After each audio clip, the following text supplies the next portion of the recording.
বিস্ময় প্রকাশ করেছিল ইনভেস্টিগেশনের বেশ কিছু অংশ নিয়ে এবং 5 দিন। দর্শক বন্ধু, আরজিকর হাসপাতালের ঘটে যাওয়া ঘটনা নিয়ে হাইকোর্টের আইনজীবী কৌস্তব বাগচি বর্তমানে বিজেপির নেতা কি বলছেন সরাসরি সেগুলো দেখাবো। দর্শক বন্ধুগণ, প্রথমে আমরা দেখাবো বাংলায় আইনের শাসন একেবারে নেই। এই ধরনের যে ঘটনাগুলি ঘটেছে সেগুলো ধিক্কারজনক ঘটনা।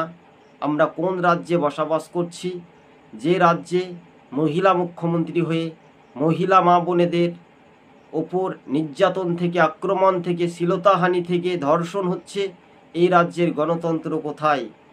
কি বলছেন কৌস্তব বাগচি বিজেপির নেতা? বিস্ময় প্রকাশ করেছিল ইনভেস্টিগেশনের বেশ কিছু অংশ নিয়ে এবং 5 দিন হয়ে গেছে, সাবস্ট্যান্সিয়াল প্রোগ্রেস অফ ইনভেস্টিগেশন কিছু নেই। এই জায়গা থেকে কোর্ট স্যাটিসফাইড। কোর্ট নিজের অর্ডারে ডক্টর সন্দীপ ঘোষের ভূমিকার তীব্র সমালোচনা করেছেন এবং সেই জায়গা থেকে সন্দীপ ঘোষের ভূমিকার তীব্র সমালোচনা করে কোর্ট গোটা অ্যাডমিনিস্ট্রেটিভ সিস্টেম স্টেটের সেটাকে ভর্ৎসনা করেছে। সার্বিকভাবে আবারও বলছি, টু ইনস্টিল কনফিডেন্স, যেভাবে state agency has failed to carry out the investigation, সেই জায়গা থেকে কোর্ট সিবিআইকে ইনভেস্টিগেশন করার কথা বলেছে। এবং সবথেকে গুরুত্বপূর্ণ যে বিষয়টা সেটা হচ্ছে যে কোর্ট মনিটর ইনভেস্টিগেশন। আমার পাবলিক ইন্টারেস্ট লিটিগেশনটা স্পেসিফিক একটা অ্যাভারমেন্ট ছিল, সেখানে আমাদের একটা স্প্রেয়ারই ছিল। সেখানে আমি বলেছিলাম যে যেখানে chief minister has already said যে স্টেট হ্যাজ নো অবজেকশন, কিন্তু আজকে কোর্টে দেখা গেল রাজ্য সরকারের সম্পূর্ণ একটা ভিন্ন অবস্থান। তারা সিবিআইয়ের এই প্রেয়ারটাকে তারা অপোজ করছে। বারংবার বলছি, আমি মামলা করার সময়তেও বলেছি, মুখ্যমন্ত্রী ঘটনার পরবর্তী পরিপ্রেক্ষিতে বললেন সিবিআইতে আপত্তি নেই। 2 দিন পর 180 ডিগ্রি ঘুরে গিয়ে বললেন 7 দিন সময় দিচ্ছি। আমরা বলেছিলাম এই 7 দিনটা কি এভিডেন্স ওয়াইপ আউট করার জন্য? কোর্ট সমস্তটা কিছু শুনেছে এবং আমার পিআইএলটাতে যে পার্সোনাল ক্যাপাসিটিতে ডক্টর সন্দীপ ঘোষ আর ডক্টর সঞ্জয় বাশিস, দাদেন প্রিন্সিপাল আর দাদেন এমএসবিপি, এদেরকে পার্টি করা হয়েছিল। এই জায়গা থেকে আমার একটা বক্তব্য ছিল এদেরকে পার্টি টু দি প্রসিডিং করার জন্য। পরবর্তী দিনে এগুলো court will take up this prayers.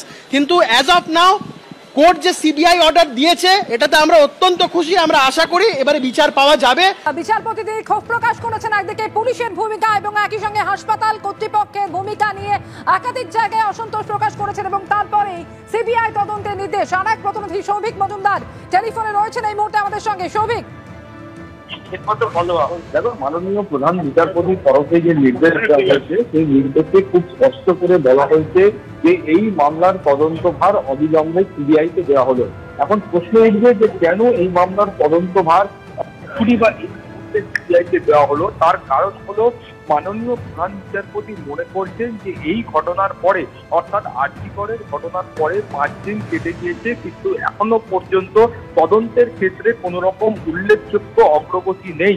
এছাড়াও কলকাতা হাইকোর্ট, যেমনটা তুমি জানো, যে এই শুনানির আগাগোড়া মাননীয় প্রধান বিচারপতি তিনি বলে এসেছেন যে এই ঘটনার আজ এই পর্যন্ত। আপনি আমাদের ইউটিউব চ্যানেলের সঙ্গে যদি দর্শক বন্ধুগণ নতুন হয়ে থাকলে চ্যানেলটিকে সাবস্ক্রাইব করে